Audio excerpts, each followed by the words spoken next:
reference of this is Divine Cosmetics from my friend Captain Sapir.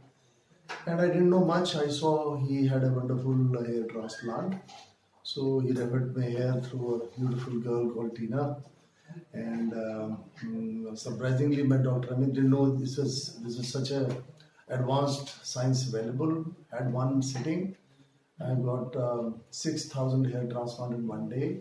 It was a beautiful process. Didn't feel any much pain. And now it is just 3 weeks, and doctor just saw my hair growth and said it doesn't appear that the hair transplant has taken place. Overall, it's a wonderful feeling, and it is worth it. It is hardly any cost if one can add to one's appearance. And I always felt that I would never like to be bald in my life.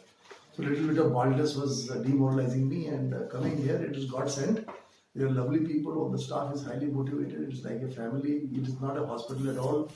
There is hardly any pain at all. Just 2-3 days of a little bit of care and you are back. So I recommend Divine Cosmetics. I recommend Tina. I recommend Dr. Amit. I recommend everybody here. To all of you must come here, and a lot of things you can do to yourself.